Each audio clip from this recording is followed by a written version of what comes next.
Welcome back to another story on Infidelity Tales Lab. Before we begin, tell us, where in the world are you watching from? Now, let's dive into today's story. Chapter 1. Perfect Facades. Dwayne Blackwell had built his life on precision. At 38, he commanded respect in every room he entered. Whether it was the boardroom of his private security firm, the garage where he restored vintage motorcycles, or the pristine suburban home where he'd raised his daughter for 9 years. His steel-gray eyes missed nothing, a trait that had served him well during his time in military intelligence before he'd started Blackwell Securities. Those same eyes now watched his wife Claire Santos Blackwell through the kitchen window as she tended to her garden, her 8-month pregnant belly making her movements careful and deliberate.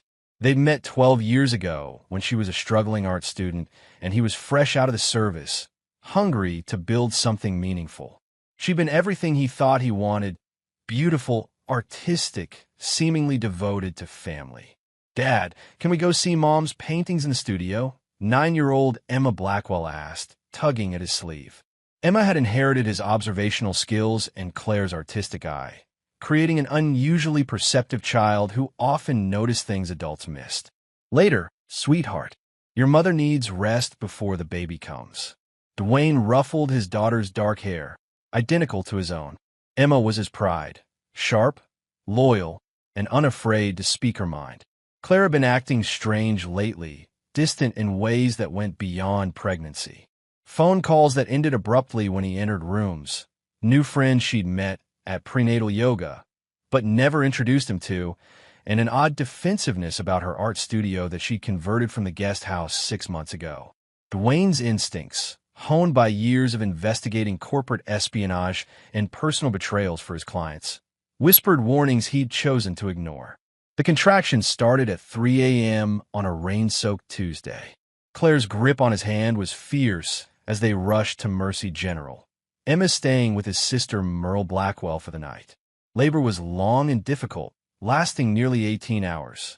During those endless hours in the waiting room, Dwayne found himself studying Claire's face during her brief moments of rest, searching for something he couldn't name.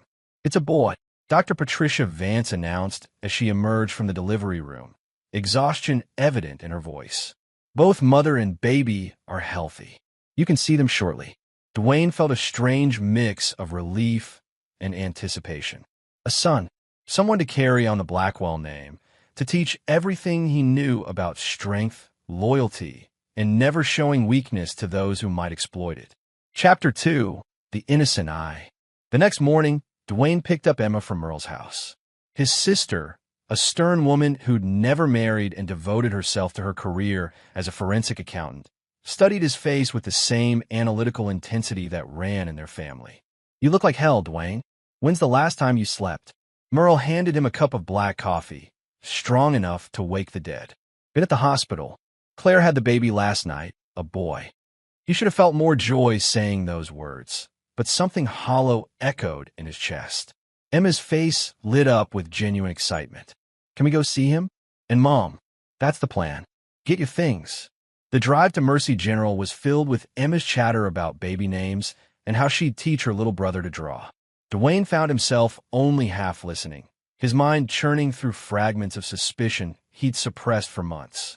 Claire's sudden interest in ethnic art 6 months ago, the way she'd started working out at a gym across town instead of their usual place, how she'd become protective of her phone, taking it everywhere, even to the bathroom. At the hospital, they navigated the maze of corridors to the maternity ward. Room 314 was painted in soft pastels, morning sunlight streaming through the windows. Claire sat propped up in bed, looking radiant despite her exhaustion. In her arms was a bundle wrapped in blue blankets. "Emma, Dwayne, come meet your son."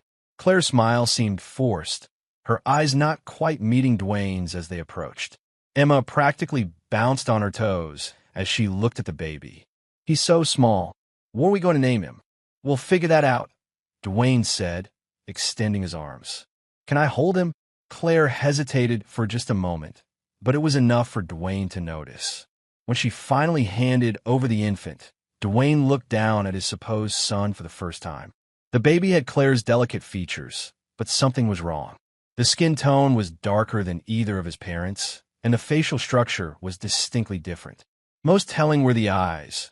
When they opened briefly, they were a deep brown, almost black, nothing like Dwayne's gray or Claire's green. Emma stood on her tiptoes to get a better look, and Dwayne watched his daughter's expression change. Her artistic eye, trained to notice color and proportion, caught what any adult might rationalize away. Her face went pale, and she tugged urgently at Dwayne's sleeve. "Dad, can I talk to you outside? Right now?" Claire's face tightened. "Emma, don't you want to hold your brother?" "In a minute, Mom." Emma's voice was steady, but Dwayne could see the confusion and something like fear in her eyes. They stepped into the hallway, Emma pulling him away from the room until they were out of earshot. "Dad, didn't you notice? That baby is—" Emma struggled for words, then whispered, "That's not your baby. He doesn't look like us at all."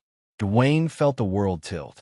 His daughter's innocent observation confirmed what his subconscious had already registered.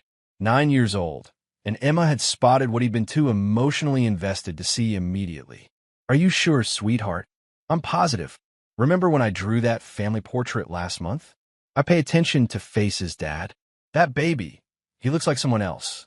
Dwayne's hands began to shake, not with fear, but with a cold rage that started in his chest and spread through his entire body. In that sterile hospital corridor, watching his daughter's concerned face, something fundamental shifted inside him. The man who'd built his reputation on loyalty, who'd provided for his family without question, who'd trusted completely, felt that trust shatter into razor-sharp fragments. "Go back in there and act normal," he told Emma quietly. "Don't say anything to your mother. Can you do that for me?" Emma nodded solemnly. "What are you going to do?" Dwayne pulled out his phone, his military training kicking in to suppress the emotional chaos and focus on necessary action. "I'm going to find out the truth." Chapter 3. The Call. They returned to the room where Claire was adjusting her hospital gown, avoiding eye contact. The baby slept peacefully, oblivious to the storm gathering around him. "He's beautiful," Dwayne said, his voice carefully neutral as he handed the infant back to Claire. "Have you thought about names?" "I was thinking maybe Marcus." Claire's voice was barely above a whisper. "Marcus." Dwayne repeated the name, filing away every detail of Claire's behavior. "That's a strong name." Emma climbed onto the visitor's chair, her face carefully composed despite what she'd just revealed. At 9 years old, she already understood the gravity of adult secrets. "I should call my office, let them know I'll be taking paternity leave," Dwayne said, pulling out his phone. "I'll be right back." He stepped in the hallway and dialed a number he'd memorized years ago, but never thought he'd need to use personally. Blackwell Securities, Stanford Lindsay speaking. Stanford was his head of investigations, a former police detective with 20 years of experience uncovering lies for a living. They'd worked together for 5 years, and Stanford had never failed to deliver truth, no matter how ugly. "Stan, it's Dwayne. I need you to drop everything and start a full investigation." "Boss, I thought you were at the hospital with a new baby. Everything okay?" "No, everything is not okay." Dwayne's voice was ice cold. "I need you to investigate my wife. Full background, recent activities, phone records, financial transactions, everything. And I need it fast." There was a pause. Stanford had been around long enough to know that when Dwayne Blackwell used that tone, someone was about to have their world destroyed. "How fast are we talking?" 24 hours for preliminary findings. "And Stan, this stays between us until I decide otherwise." "Understood. What's the priority focus?" Dwayne looked back toward Claire's room, where he could hear her talking softly to Emma about the baby. "Infidelity. I need to know who, when, where, and how long it's been going on. I'll start immediately. Anything else?" "Yeah. Run a genetic marker prediction on the baby if you can get the information. I have reason to believe he's not mine." Another pause. "Jesus, Dwayne. I'm sorry. Don't be sorry. Just give me facts." Dwayne ended the call and stood in the hallway for a moment, letting the rage build and then crystallize into something harder and more dangerous: purpose. He'd built his business on the principle that truth always surfaced and betrayal always had consequences. He just never expected to apply those principles to his own family. When he returned to the room, Claire looked up nervously. "Everything okay with work?" "Just arranging time off to be with my family," Dwayne replied, and the word family tasted like ash in his mouth. Over the next hour, he watched Claire interact with the baby and Emma, cataloging every gesture, every word, every micro-expression. His daughter, bless her observant heart, played her part perfectly, cooing over the baby while shooting meaningful glances at her father. A nurse came in to check on Claire and the baby. "Mr. Blackwell, would you like to hold your son while I examine Mom?" "Of course." Dwayne took the infant again, this time studying every feature clinically. The baby's hair was darker and cullier than either parent. The nose was broader, the lips fuller.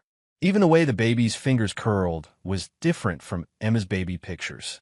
"He's going to be a heartbreaker," the nurse said cheerfully. "Look at those beautiful features." Claire's face went white, and Dwayne saw her hands tremble as she adjusted her blanket. "Yes," Dwayne said quietly, "he certainly has distinctive features." After the nurse left, an uncomfortable silence settled over the room. Emma broke it by announcing she was hungry, which gave Dwayne an excuse to take her to the cafeteria. "Dad, I can tell you're really angry," Emma said as they sat with sandwiches neither of them was eating. "I'm not angry at you, sweetheart. You did the right thing telling me what you noticed." "What happens now?" Dwayne looked at his daughter, his real daughter, the one person in this mess he could trust completely. "Now I find out exactly what's been going on, and then I decide what to do about it. Will you and Mom get divorced?" The question hit him like a physical blow, but he kept his expression calm. "I don't know yet, but I promise you this. Whatever happens, you'll be protected. You'll always be my priority." Emma nodded, then asked with the directness only children possessed, "Are you going to hurt the people who hurt us?" Dwayne set down his sandwich and looked directly into his daughter's eyes that were exactly like his own. "Emma, when someone betrays your trust, when they lie to you and try to make you believe something that isn't true, what do you think should happen to them?" "They should face consequences," Emma said without hesitation. "That's right. They should face consequences." As they returned to Claire's room, Dwayne's phone buzzed with a text from Stanford. "Found something already. Call me when you can." Dwayne felt a cold smile touch his lips. The investigation was just beginning, but he already knew how it would end.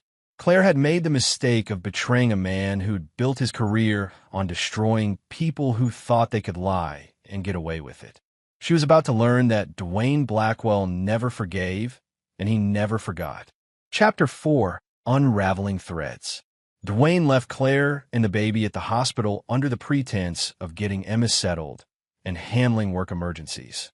The drive home was silent except for Emma's occasional questions about what would happen next, to which Dwayne gave carefully measured answers. He'd learned long ago that information was power, and even with his daughter, he shared only what she needed to know. Their house, a sprawling ranch-style home in an upscale suburb, felt different now. What had once been a sanctuary now felt like a crime scene waiting to be investigated. Dwayne sent Emma to her room to rest while he headed to his home office, a soundproofed room where he handled sensitive client matters. Stanford answered on the first ring. "Boss, you're not going to like what I found." "Tell me." I started with her phone records since those are easiest to access. Claire's been having regular communication with someone named Jamal Fuller for the past 8 months. Calls, texts, the works. The frequency increased dramatically around the time the baby would have been conceived. Dwayne's grip on the phone tightened. "Tell me about Fuller." 35 years old, African-American, works as a personal trainer at Elite Fitness across town. That's the gym Claire started going to 6 months ago. He's divorced, no kids, clean criminal record. Lives in an apartment complex about 10 minutes from a gym. 8 months, Dwayne repeated. That timing fits. There's more. I pulled security footage from the gym's parking lot for the past month before you called. Claire's been meeting Fuller there 3 times a week, but they're not always going inside. Sometimes they sit in his car for an hour. Sometimes they leave together. Dwayne felt the familiar cold calculation settling over him. Where do they go? Still working on that, but I found something interesting. Fuller has a key to a storage unit across town. Rented it 4 months ago, pays in cash. I'm thinking it might be where they've been meeting. Good work. What else? I'm running a deeper background on Fuller, looking into his finances, his connections, his habits. I should have a full profile by tonight. But Dwayne, Stanford's voice carried a note of concern. What are you planning to do with this information? I'm planning to make sure that the truth comes out and that there are appropriate consequences for everyone involved. That's what I'm afraid of. Look, I know you're hurting, but don't do anything that's going to land you in prison. Dwayne's laugh was devoid of humor. Stanford, I've spent 5 years helping clients destroy people who betrayed them, and I've never left fingerprints. I'm not about to start getting sloppy now. After ending the call, Dwayne sat in his office chair, staring at the wall covered with military commendations and business achievements. Everything he'd built, everything he believed in, had been built on a foundation of lies. But lies could be weaponized just as effectively as truth. Emma appeared in his doorway, holding her favorite stuffed animal. Dad, can I ask you something? Always. If someone lies to you for a long time and you find out, does that mean everything they ever said was a lie? The question hit deeper than she probably intended. Not everything, but it means you can never trust them again. And once trust is broken, it can never be truly repaired. Emma nodded solemnly. I don't think I want to go back to the hospital today. You don't have to. We'll visit your mother tomorrow. That evening, while Emma slept, Dwayne drove to Elite Fitness. The gym was closed, but he sat in his car across the street, studying the building and the surrounding area. His phone rang. Stanford again. I've got more information on Fuller. This guy's got some interesting connections, such as he's got a side business, personal training for wealthy women, if you know what I mean. I found at least 3 other married clients who he's been unusually close to. One of them is Dr. Patricia Vance. Dwayne felt a chill. The doctor who delivered the baby? The same. And get this, Fuller's been making deposits into a separate bank account, large amounts in cash for the past year. My guess is he's been running some kind of operation targeting married women. A predator. More than that, I think he specifically targets women with wealthy husbands. Claire fits the profile perfectly. Dwayne ended the call and continued watching the gym. Plans were forming in his mind, not just for revenge, but for complete destruction. If Fuller was targeting multiple women, then there were multiple husbands who deserved to know the truth. And if Dr. Vance was involved, then there were professional ethics violations that could destroy her career. But first, he needed to confirm paternity. Chapter 5. The Trap Sets. The next morning, Dwayne returned to the hospital with Emma, armed with new information and a carefully constructed plan. He'd spent the night researching DNA testing procedures and making arrangements that would give him leverage over everyone involved in his wife's betrayal. Claire looked nervous when they entered her room. The baby, whom she'd apparently decided to name Marcus without his input, was sleeping in a bassinet beside her bed. How did you sleep? Dwayne asked, kissing her forehead in what appeared to be a loving gesture. Fine. The nurses said we can probably go home tomorrow. That's wonderful. Dwayne pulled out his phone. I've been thinking about the birth announcement. We should take some professional photos, document this moment for our family. Claire's face tightened almost imperceptibly.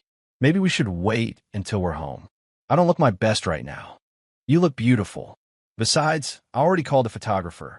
He specializes in newborn portraits, very discreet, comes highly recommended. Dwayne showed her his phone screen, which displayed the contact information for a man who was actually one of his investigators. He'll be here this afternoon. While Claire tried to find reasons to object, Emma played with the baby, her young face a perfect mask of innocence despite knowing the terrible truth. The photographer will need to document the baby's features carefully, Dwayne continued. Apparently, they use high-resolution cameras to capture every detail. It's amazing what modern technology can reveal about family resemblances. Claire went pale. Maybe we should just wait. Claire, this is our son's first day of life being documented. It's important. Dwayne's voice carried just enough insistence to make refusing seem suspicious. Dr. Vance entered the room for a routine check, and Dwayne watched her interaction with Claire carefully. There was a familiarity there that went beyond professional courtesy. Shared glances, a touch that lingered too long on Claire's shoulder. How are we feeling today? Dr. Vance asked. Ready to go home? Claire replied quickly.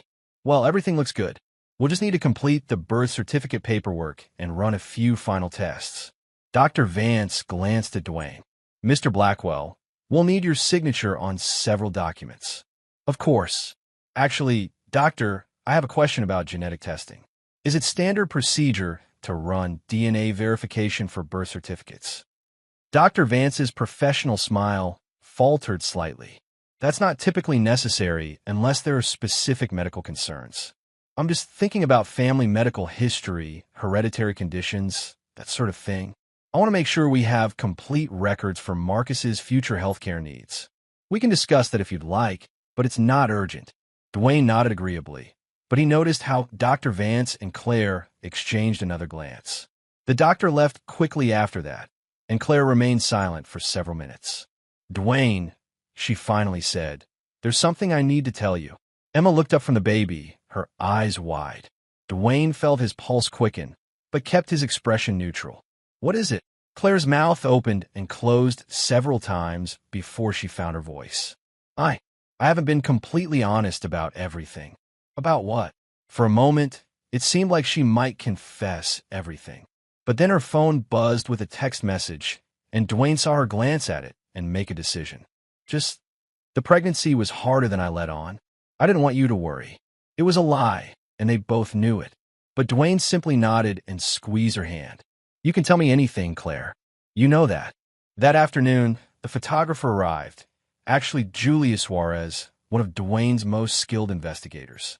He carried professional camera equipment and charmed Claire with talk about capturing the perfect family moment. I'll need several shots of the baby alone, Julius explained, setting up his equipment. Close-ups that capture all his unique features. Parents are always amazed at how much detail these high-resolution images show. As Julius worked, taking dozens of photos from every angle, Dwayne noticed Claire becoming increasingly agitated. When Julius asked for family shots, placing Dwayne next to the baby, Claire interrupted. Maybe we should do this later. Marcus seems fussy. He looks perfectly content to me, Dwayne replied. Let's get these done now. The session lasted an hour, with Julius capturing every detail that would later be analyzed by experts. Before leaving, he handed Dwayne a card. I'll have the proofs ready by tomorrow. These are going to be beautiful family portraits. After Julius left, Dwayne excused himself to make phone calls. In the hallway, he dialed Stanford. How's our investigation progressing? I've got everything you need. Fuller's been playing this game for over 2 years. I've identified 5 other women he's been involved with, all married to wealthy men. Dr. Vance has been covering for him, falsifying medical records, helping establish false paternity. It's a whole operation. Evidence, photos, financial records, communications. I've also been monitoring Fuller's movements. He's planning to meet Claire tonight. Tonight? She's still in the hospital. He's coming here. I followed him to the parking garage 20 minutes ago. He's been sitting in his car, waiting. Dwayne felt a cold smile spread across his face. Perfect. Time to accelerate our timeline. Chapter 6, Convergence. Dwayne returned to Claire's room to find her checking her phone nervously. Emma was napping in the visitor's chair, exhausted by the emotional weight she'd been carrying. I need to run home and get some things for tomorrow, Dwayne announced. Will you be okay here with Emma? Actually, Claire said quickly, maybe you should take Emma home. She looks tired, and I could use some rest. Are you sure? I don't like leaving you alone. I'll be fine. The nurses check on me every hour. Dwayne pretended to consider this. Okay, but I'll be back later tonight to check on you. He gently woke Emma and helped her gather her things. As they prepared to leave, he kissed Claire goodbye, noting how she avoided eye contact. Rest well. I'll see you tonight. In the parking garage, Dwayne spotted Fuller's car immediately, a black Mustang parked in a corner spot with tinted windows. He drove Emma home and called his sister Merle to come stay with her. I need you to keep Emma tonight, he told Merle when she arrived. There's something I need to handle. Merle studied his face with her sharp accountant's eye. This is about Claire, isn't it? Yes. What did she do? What do you think she did? Merle's expression hardened. That foolish girl. She has no idea who she's dealing with, does she? No, she doesn't. But she's about to learn. Dwayne returned to the hospital around 9 p.m., but instead of going to Claire's room, he positioned himself in the parking garage with a clear view of Fuller's car. He didn't have to wait long. At 9:30, he watched Claire emerge from the hospital's side entrance, the same exit used by staff to avoid the main lobby. She was still in her hospital gown, but had thrown a coat over it. She moved carefully, obviously still recovering from childbirth, but her destination was clear. She reached Fuller's car and got into the passenger seat. Dwayne started his engine and followed at a distance as they drove to a 24-hour diner across town. Through the window, he watched them sit in a corner booth, their conversation intense and clearly emotional. Claire was crying. Fuller was holding her hands across the table. Dwayne called Stanford. "Are you recording this?" "Every word. I've got directional microphones and cameras set up. They're discussing what to do now that you're suspicious. And Fuller wants her to leave you. Take the baby and disappear with him. But Claire's afraid. She knows you too well. She's telling him about your military background, your business, how you destroy people for a living." Smart woman. What's Fuller's response? He's telling her it doesn't matter, that you can't touch them if they disappear. He's got it all planned out. New identities, a place to go. Apparently, he's done this before. Dwayne felt his anger crystallize into something harder and more focused. "Give me everything you have on his previous disappearances. I want to know every detail of his operation." "Already on it. Boss, they're planning to leave tomorrow night. Claire's going to fake a postpartum emergency, get discharged early, and meet him." "Perfect. That gives us 24 hours to prepare a welcome committee." Dwayne watched as Fuller and Claire said their goodbyes in the diner parking lot. The kiss they shared was long and desperate, the embrace of two people who thought they were about to escape consequences. They had no idea that Dwayne Blackwell had never let anyone escape consequences in his life, and he wasn't about to start now. As he followed Claire back to the hospital, Dwayne's phone rang. It was Julius with the photo analysis results. "No question about it, boss. That baby isn't yours. Facial structure, skin tone, hair texture. Everything points to Fuller being the father. I've got comparison photos that make it undeniable." "Good. Add those to the evidence file." Dwayne watched Claire slip back into the hospital, probably thinking she'd been clever. She had no idea that her husband had just watched her seal her own fate. Tomorrow would be a very interesting day. Chapter 7. The Web Titans. Dawn broke gray and cold as Dwayne sat in his office, surrounded by the fruits of Stanford's investigation. Photos, financial records, phone logs, and surveillance footage covered every surface. The evidence painted a clear picture of betrayal that went deeper than simple adultery. Jamal Fuller wasn't just a predator. He was a professional con artist who specialized in targeting wealthy married women. Over the past 3 years, he'd seduced 5 women, gotten 2 of them pregnant, and then blackmailed their husbands for silence money before disappearing with his victims. Dr. Patricia Vance had been providing medical cover, falsifying records and paternity information in exchange for a cut of the profits. Claire had been their latest mark, but they'd made a critical error in targeting Dwayne Blackwell. "Everything's in place," Stanford reported via phone. "Fuller thinks he's meeting Claire tonight at the storage unit to collect their escape fund and finalize plans. He has no idea we've been monitoring their communications." "And Dr. Vance?" "She's scheduled for a meeting with the hospital's ethics board tomorrow morning. Seems someone submitted an anonymous complaint about falsified medical records, with substantial evidence attached." Dwayne smiled coldly. "Excellent. What about the other families? I've prepared information packets for all of Fuller's previous victims' husbands. They'll receive them this afternoon, photos, evidence, everything they need to understand what happened to their families." "Good. Make sure each packet includes Fuller's current location and tonight's meeting details." Emma appeared in his office doorway, still in her pajamas. "Dad, what are you doing?" Dwayne quickly covered the most damaging photos. "Just work, sweetheart. Did you sleep well?" "Not really. I keep thinking about Mom and the baby." Emma climbed into the chair across from his desk. "Are you going to forgive her?" The question hung in the air between them. Dwayne studied his daughter's face. So young, but already learning that the world was full of people who would lie and betray those who trusted them. "Emma, What would you do if someone stole something precious from you, then lied about it for months? I'd want them to give it back and say they were sorry. But what if they couldn't give it back? What if the thing they stole was time and trust and the feeling of being safe in your own family? Emma considered this seriously. Then I guess I'd want them to face consequences. That's right. And sometimes consequences are the only way people learn not to hurt others. Merle arrived at noon to watch Emma while Dwayne handled business. His sister's farewell was characteristically blunt. Do what needs to be done, but don't leave evidence. At the hospital, Dwayne found Claire packing her things. The baby slept in his carrier, oblivious to the storm gathering around him. Ready to go home, Dwayne asked cheerfully. Yes, I can't wait to get out of here. Claire's nervousness was palpable. I've arranged for a car service to take you home. I have some urgent business to handle this afternoon, but I'll be back for dinner. Relief flashed across Claire's face. That's fine. I'll probably rest anyway. Dwayne helped load their things, noting how Claire kept checking her phone. When they reached the house, he made a show of settling her and the baby in their bedroom before announcing he had to leave. Take care of yourself, he said, kissing her forehead. I'll see you tonight.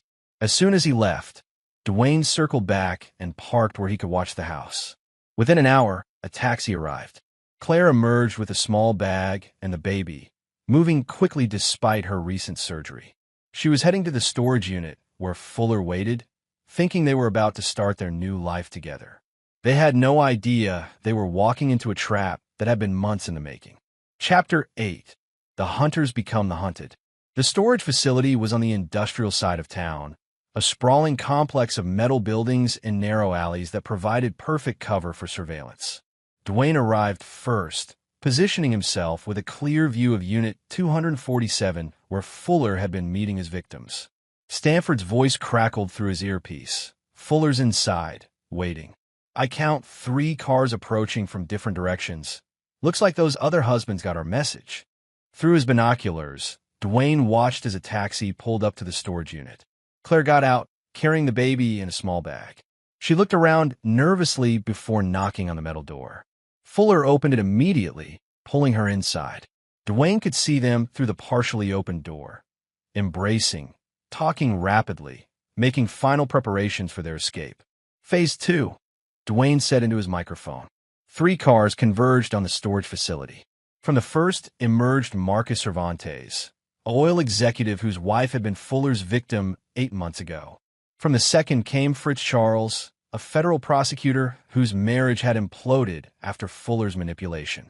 The third car held Elliot Garrison, a former Marine whose wife had killed herself after Fuller abandoned her. These men had received Dwayne's evidence packets that afternoon. They'd learned the truth about their destroyed families, and they'd come for justice. Gentlemen, Dwayne said as they gathered around his position, the people who destroyed your families are in that unit, planning their next escape. Marcus Cervantes' face was carved from stone.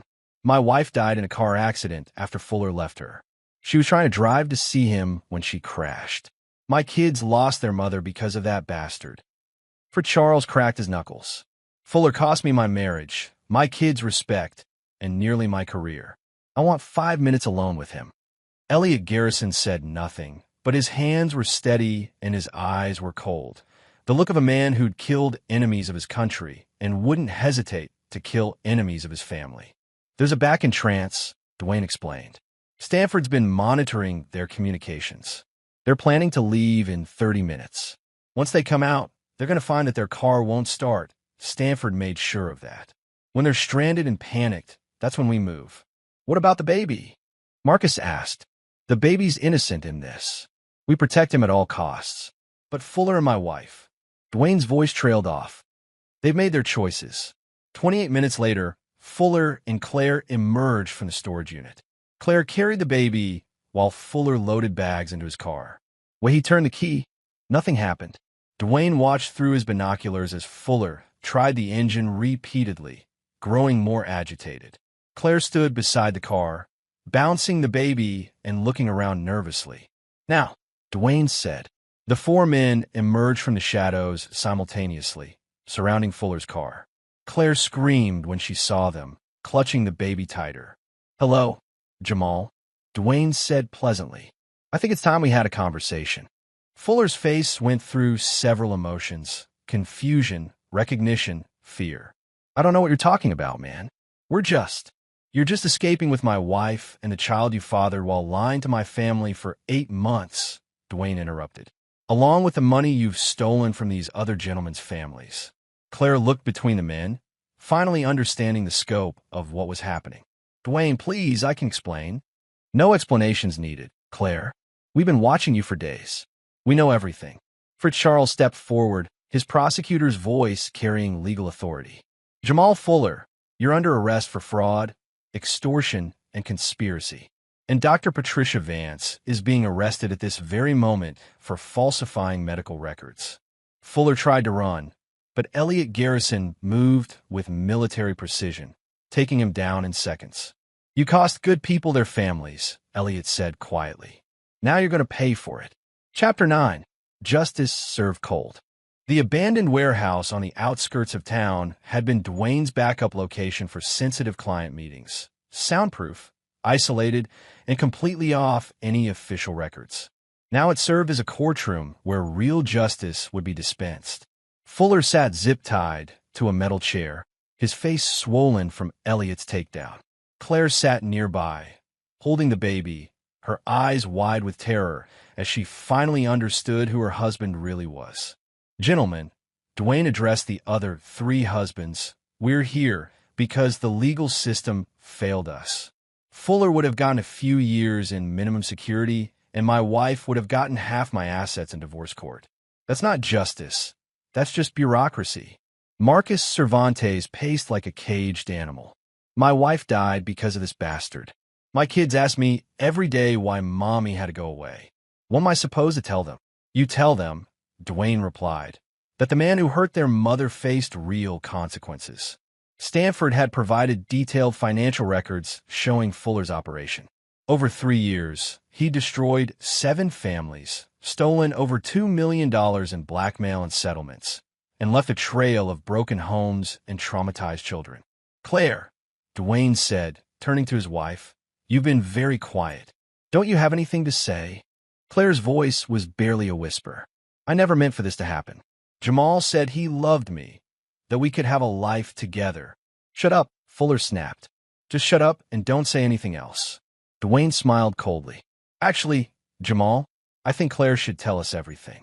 How you approached her at the gym, how you made her feel special, how you convinced her to betray her family. I think these gentlemen would find it educational. Over the next hour, the full scope of Fuller's manipulation became clear. He'd targeted Claire specifically after researching Dwayne's business and wealth. The seduction had been calculated, designed to create maximum emotional dependence before revealing his true nature.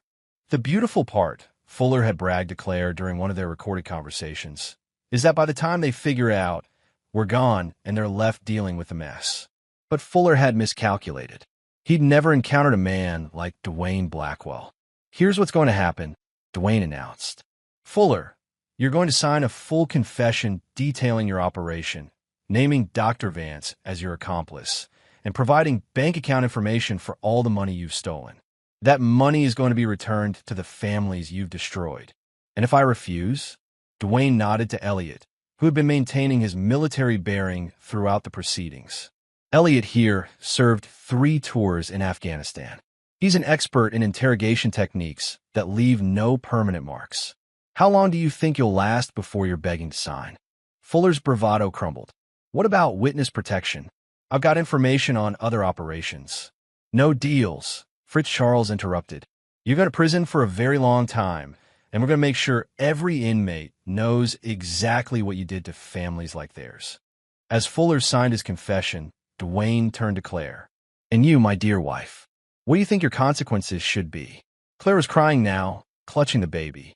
Dwayne, please, I know I made mistakes, but... Mistakes?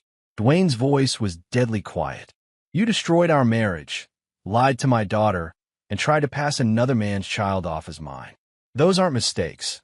Those are calculated betrayals. I'll do anything to make this right. There is no making this right, Claire. There's only consequences. Dwayne pulled out a legal document Stanford had prepared, Divorce papers.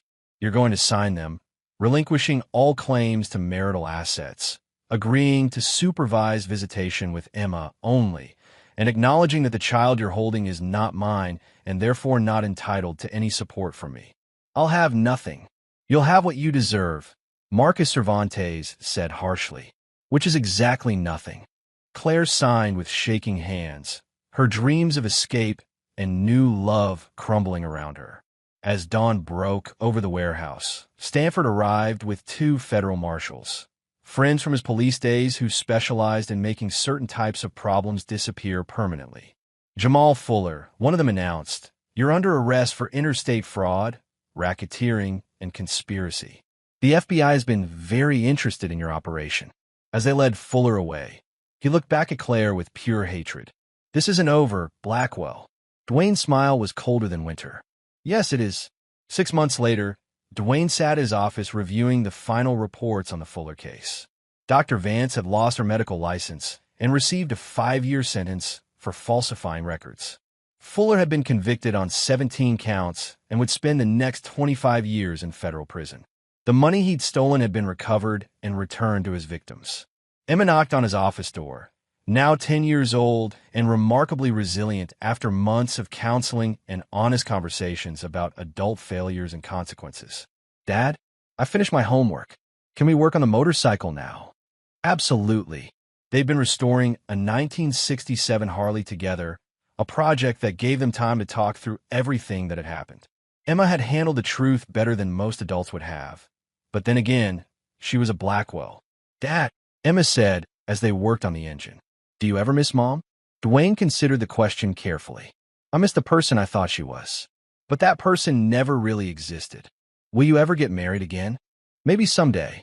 But whoever I marry will have to understand that you and I are a team, and nothing comes between family loyalty." Emma smiled. "I like that." Claire had moved across the country with her baby, supported by a small allowance that would end when the child turned 18. She'd sent letters asking for forgiveness, for second chances, for understanding. Dwayne had returned them all unopened. Some betrayals were unforgivable. Some consequences were permanent. And Dwayne Blackwell had never been a man who believed in second chances for those who crossed him. The motorcycle engine roared to life, and Emma cheered with delight. They had a good life together, built on truth, loyalty, and the understanding that strength came from never tolerating betrayal. It was a lesson Emma would carry with her for the rest of her life. And in the end, that was the most important legacy Dwayne could leave his daughter. The knowledge that loyalty was rewarded, betrayal was punished, and justice, while sometimes delayed, was never denied. The Blackwell name meant something. It always would. And there you have it. Another story comes to an end. What did you think? I'd love to hear your thoughts in the comments below. If you enjoy this story, consider joining our community by subscribing. It means the world to us. For more stories like this one, check out the recommended videos on screen. And I'll see you there.